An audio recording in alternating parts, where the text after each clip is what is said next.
Hello everyone. My name is Teemu Erkkola and I'm here to talk to you about Rust. How many of you here know what Rust is? How many of you have actually used it in any real project? Okay, yeah. Well, maybe I can persuade you differently today. Oh right, I'm from Go4, just for you to know. Yeah, I've been using Rust myself since 2012, on and off. Maybe a couple of last years in any real sense. But I've been using it quite intensely since then. As Rick already told you, I was there in Web Dev and Sausages Volume 3 for the WebAssembly Challenge. How many of you were there?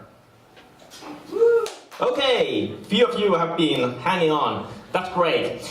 I showed making WebAssembly in a few ways back then, and my main tool was using C and using CLang compiler to produce the WebAssembly, but I also did some raw WebAssembly there.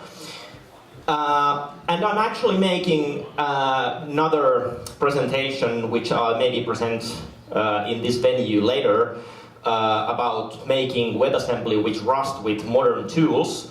But since I haven't talked about Rust here in Web Dev and Sausages before, I thought I'd maybe make this small kind of introduction to Rust before I get to using it with the modern tools, just to give you a sense of what's coming. So, a couple of industry quotes first. So, Sylvan Wallace from Elastic has said that Rust is one of those friends that takes some time to get along with, but that you'll finally want to engage with for a long-term relationship. And I think this actually gives a pretty good picture of what it's like to work with Rust. You have to get to know it before you can get the full benefits from it. It's not something that you just try and see it, what's this about, and try to make some simple program, and then you see, okay, this is nothing special, I can use whatever I know so far. You have to use it a bit to actually get the grasp of what's special about it. And one thing that is special about it is that it actually makes you pretty confident about your own code. It checks so many possible errors that you could make at compile time, that when you actually get your program to compile, you are very sure that it actually does what it's supposed to. Or you know where it won't do what it's supposed to if it doesn't, because all the places where it can fail are very explicit. This is from Catherine West, technical lead of Chucklefish. If someone here has played Starbound or Stardew Valley or games like that, she's their technical lead. And then, anyone here from Futurize? Okay, yeah. Paul Houghton, director of Wizardry and Development, has in one blog post said about Rust that every piece of code, including the Rust libraries you pull in to make many of the key functions of your application, is much more solid and maintainable. And that's very true. Because of the static guarantees that Rust gives you, you can be very sure about all the libraries you take into. So, there's more confidence in the entirety of your code, not just the part you have made. So, what is Rust identity-wise? It's, well, that. It's made as a systems language along the lines of C and C++, but since then it's grown quite a bit. It's statically and strongly typed, been in development for about a decade, and inspired by all of these nice languages. It's #1 most loved language 4 years in a row in Stack Overflow developer survey. 4 years in a row, there's really something special about it. And having used it myself for some time, I think I know why it's achieved this, even though it's still only number 21 at the popularity scale. The people who use it really use it. Application-wise, it can be used anywhere. You can use C, C++, from low-level microcontrollers to games, desktop applications, server, mobile, and maybe most relevantly here through WebAssembly in web applications.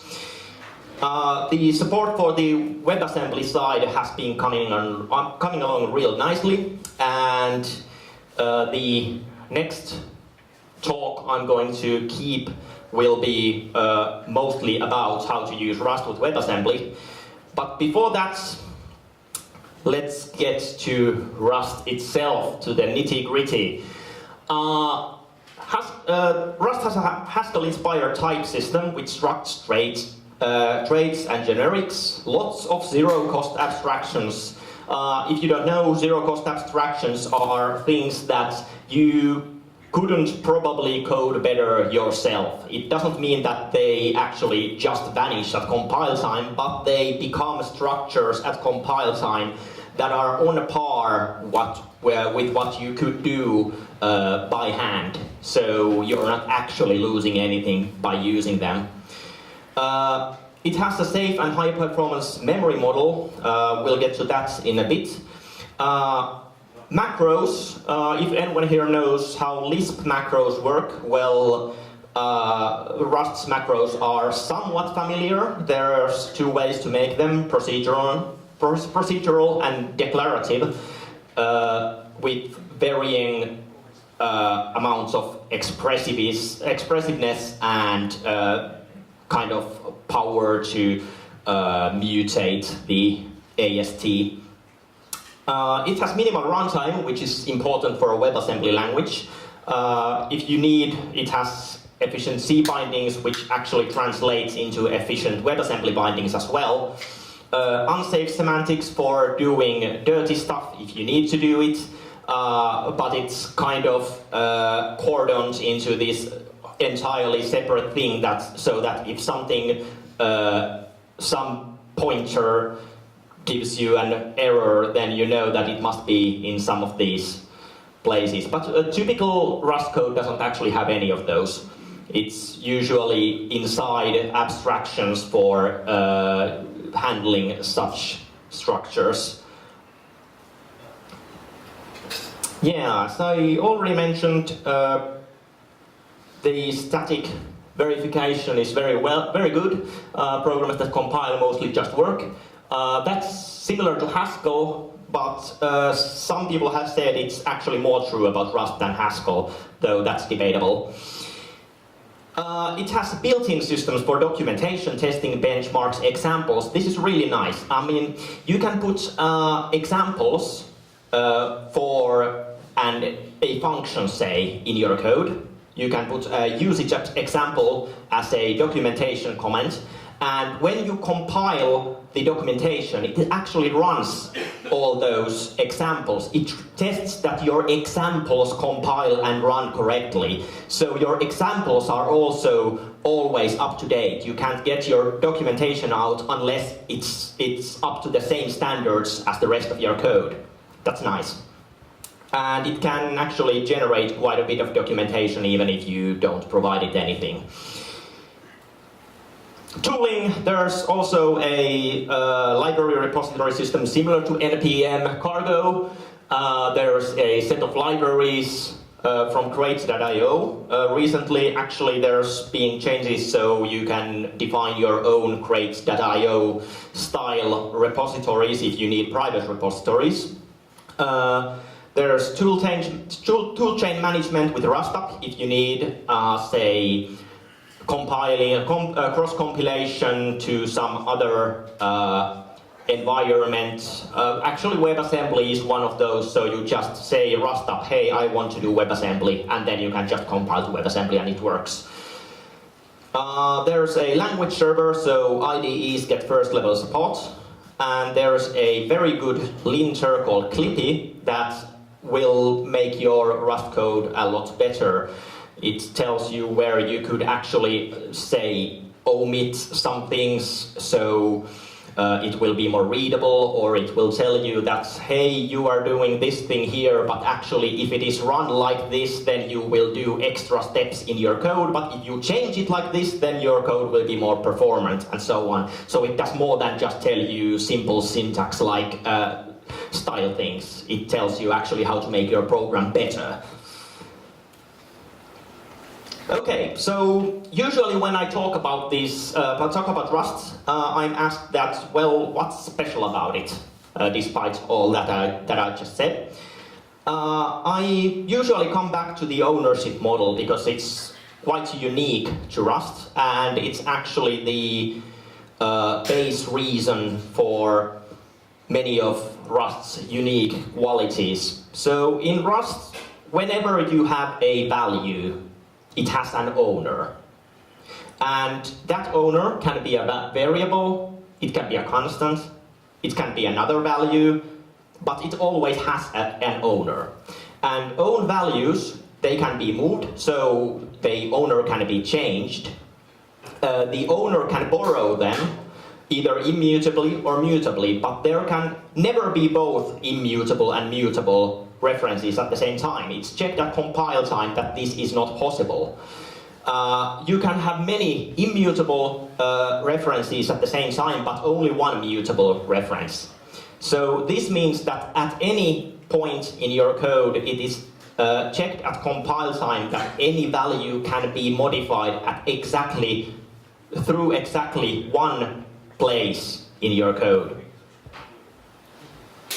This is in some other languages usually guaranteed through immutable data structures that are copied and referenced and copied. But in Rust this is actually not at all necessary because the compiler guarantees that these structures are not changed under you.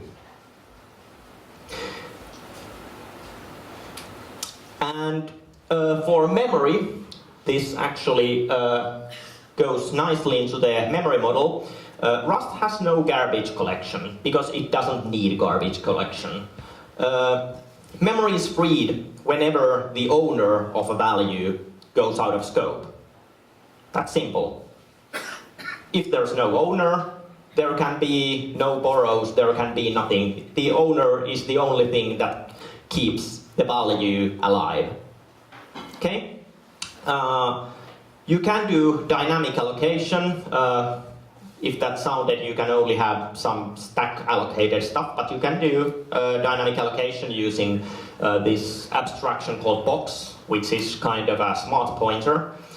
And you can have multi-owner systems, but it's also checked then at runtime that exactly one of those multiple owners can change anything at any time. So if you need memory to be dependent on multiple places, say some texture or something, it can be done, but by default everything has one owner. And then there's the other, this trips many people up at some point. You know how values have types? Well, types kind of have types. They're called kinds. So a kind is to a type what a type is to a value. And most every programming language has only one kind, and that's type. But Rust actually has another kind called a lifetime, which tells you where some reference is, where it exists. So if you have, say, a struct, some kind of data structure that references another data structure, then it must be at compile time provable that the referencing structure lives longer than the reference structure. So there can be actually no dangling references at all. This is all checked at compile time, and once you first run into this, that you get a lifetime error, then you'll probably need to consult the literature a bit to find out how you can dig yourself out of that swamp. Or then you can just tell Clippy or see what the compiler has to say about it. They are actually very helpful. The compiler sometimes even points you to a web page that tells you, okay, you need to just do this. This fixes everything you are having issues with. But that's something that's actually, I think, entirely unique to Rust. I haven't at least seen in any other language the second kind of lifetime. But those two things, how the memory is handled and how the values are owned, they actually make it possible to get to Rust's many other positive aspects, such as fearless concurrency, where you can just write concurrent code, and if it goes through the compiler, then it's okay, there won't be any data races or anything. It can guarantee all this at compile time. You just need to please the compiler first. Okay, I got a couple of demos here. We'll hope that everything works. Back in the WebAssembly, WebDev Sausages 3, I presented you with a Pong game, because of course, I always make a Pong game of everything. That was made in C, and for the first demo, okay, yes, it works, yeah. Nice. There's particle effects and everything. This is WebGL. It's made in a very simple way. There's basically just JavaScript run-throughs for the WebGL functions, the web audio functions that I needed, and then it's just pure C and hand-coded textures and such things.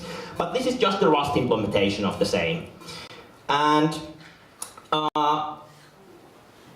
when I was done with that, I did some non-WebAssembly things for a while.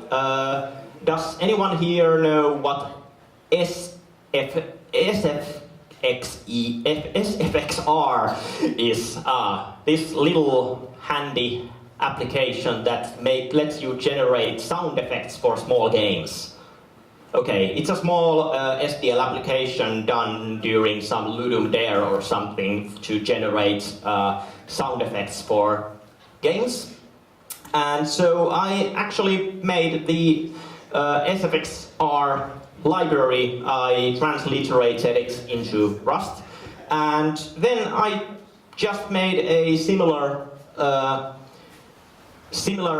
system that I had there and just imported my library. This is just unmodified Rust from the cargo package manager.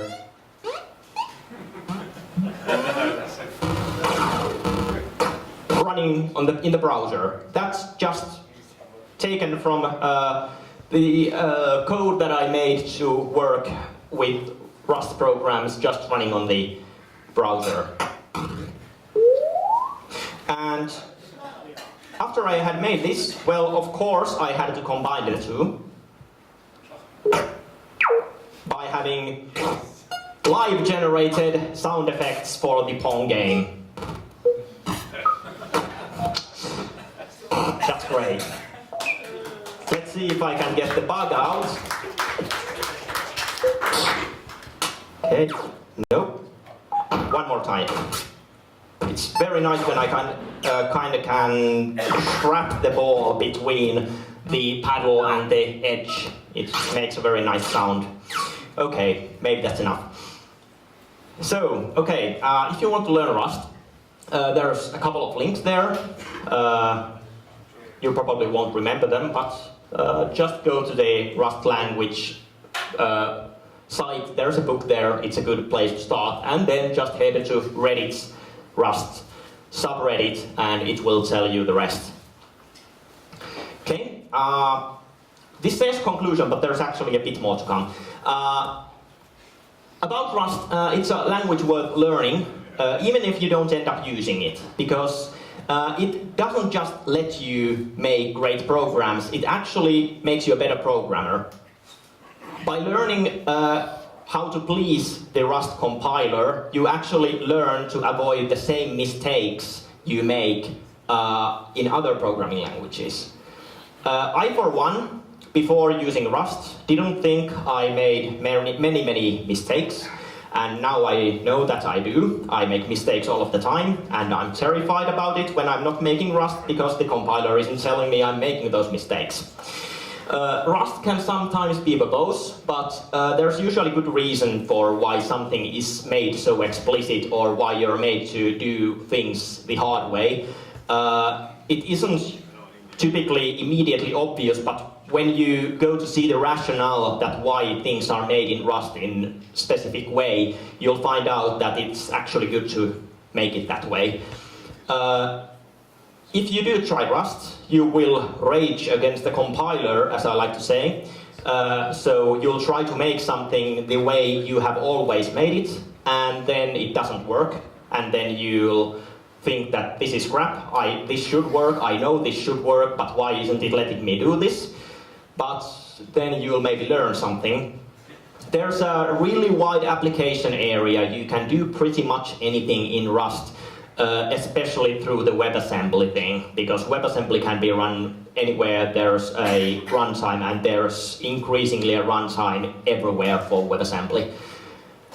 It's got a really good dependency management system. Many of the other dependency managers in, say, Go and NPM have actually been looking into Cargo's dependency management system for a model on how to do things, because it's awesome. The tooling is well reasonable, and the community is really nice.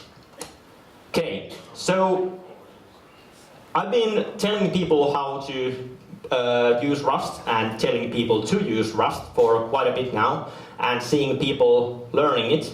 And there's actually quite a nice parallel to this thing. You may have seen Campbell's Hero's Journey before. Goes like this, and it actually represents quite a few stories out there. Applying the way you learn Rust to this, we get this here. So first there's the call to adventure. When you hear about Rust, you see a presentation like this, or someone just tells you, hey, there's this nice programming language. And then you check it out, and oh, that looks hard. Oh, yeah, maybe once I have time. No, yeah. So first you probably see that's too much effort. Then you see some great example or an article that tells you how awesome it is and how great it's to use. You see the Stack Overflow most loved language, and you think, okay, I'll give it a try. So you cross the threshold and begin learning Rust. Then you'll find that the new way of doing things and fighting a compiler is very challenging, but it actually, you get through it, and then you commit to your first project in Rust. You do it, and you fail. Then there's the temptation to ditch Rust for something familiar. Oh, I just want this project done, I'll do it. Why am I not doing this in Express? Why am I doing this in Rust? This is so hard, and it doesn't let me do this the easy way. Okay? And we are not all protagonists in our own stories even, so sometimes we just revert back to our old selves and go back to the start. But if you stick to it, you may reach the apotheosis of thinking in Rust. You know why it must be done like this. Then you have your first successful Rust project, and then you want to Rust all the things. You want to do everything in Rust because you have found that it's actually a nicer way of doing many things. But back in the real world, you can't do everything in Rust because other people don't want you to do everything in Rust. So you start your tiresome road back home, you start using your old tools again. And then you find some problem that, hey, this problem reminds me of that problem I had in Rust. I'm making the same kind of structure here. But now I know that if I do it like I have always done it, it will lead to potential problems later on. So I'll apply what I learned doing Rust here. So you become the master of two worlds. And with this, you slowly begin automatically coding other languages with lessons learned from Rust. And you ascend to a higher plane. Become a better programmer. This is I don't know who to attribute this quote to, but it's great. I've become fearless in Rust, but it's made me fear every other language. Thank you.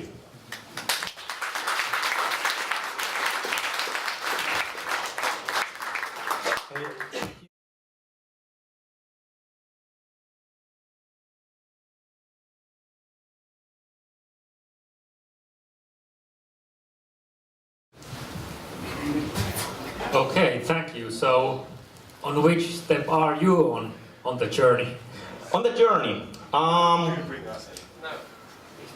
think I'm on the road back home. Oh, okay, maybe master of two worlds step. I haven't actually. I think I don't automatically use the lessons, but I have found many places where I can apply the knowledge. But I have seen the effects in other people on the internet who have started coding other languages. So I know there is that step ahead. Thanks. I have a question. I think you did a Pong also in Elm. Yeah, sure. Yeah. So, you said that you're fighting the compiler. So is it like the Rust is the backend for the perfect backend candidate for Elm apps? Well, you fight the compiler in Elm a lot. Yeah, sure you do. You fight the compiler in Elm to match your types. In Rust, you fight the compiler to match your types and your lifetimes and your... Yeah, I think there's more fighting the compiler actually in Rust, but the end result I think is much more readable. So it's more like you have to think how to make it right, not how to make it just work. So making things just work in Elm can feel like a fight. But as a difference, I think after you make a working Rust program, you know why it must be done like that. And that's, I think, a very important difference. So Rust is the final pass of the web dev language compilers. Well, I would hope it would be one of the first bosses, so everyone would code things right by default, so they don't have to wait till the end of their development career to learn, oh, I should have done it like that. So much bad code. Yeah. There's one question. Is there any framework for web development, like REST API creation, like Express or Rails? Yeah, sure. Okay. I would recommend using Actix. It's a actor-based server framework, if you need that. There's also Rocket, which is a very much easier way of getting into it, but at the current state, the end result, I think, is a bit harder to maintain. So I would recommend Actix there. There's a STD Web called library for making front-end stuff. It's actually being used right this moment to write an international genome browser system. So I would recommend that. And well, maybe as a small spoiler for the next presentation I'm going to keep, there's something called WASM bind gen. That's very important in the future for making front-end code with Rust. Okay, is there still someone who likes to ask a question about Rust or anything about this? No. Okay, I hope at least some of you will try Rust, at least, and see how far you can get here. Okay.